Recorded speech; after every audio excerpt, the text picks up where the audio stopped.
La parole est à Madame Stéphanie Rist. Merci, Monsieur le Président.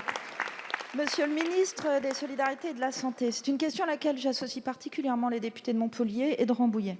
Notre stratégie vaccinale est efficace, avec à ce jour plus de 77% de la population qui a un schéma vaccinal complet. Autant de vies sauvées, estimées déjà à plus de 50 000 d'après une récente étude française. Malgré les prévisions pessimistes de certains sur ces bancs, nous sommes dans les pays européens les mieux vaccinés.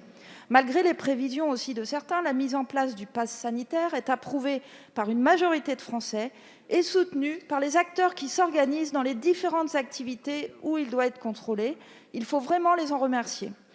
Même si, ici, nous votons les lois qui ont permis de protéger les Français, rien ne serait possible sans l'incroyable mobilisation des acteurs de santé, de secourisme, des collectivités, qui ont permis que la vaccination puisse être accessible à tous et que les Français puissent se faire tester autant que nécessaire. Mais aujourd'hui, Monsieur le ministre, nous sommes face à une montée de violence inquiétante pour notre République. Dans le centre de vaccination où je me suis rendue la semaine dernière à Orléans, on demande aux infirmières de jeter la dose en faisant semblant, très souvent avec une agressivité inadmissible. À Montpellier, la manifestation s'est conclue avec des pharmacies vandalisées. À Rambouillet, un pharmacien obligé de renoncer à la vaccination. À Marseille, ce sont des directeurs d'hôpitaux qui sont menacés. Collabos, nazis, vendus, chaque jour, voilà ce qu'entendent ceux dont le métier est de nous soigner. Rappelons, Monsieur le ministre, que l'ennemi, c'est le virus et non les soignants. Ces mêmes soignants qui sont maintenant menacés de mort.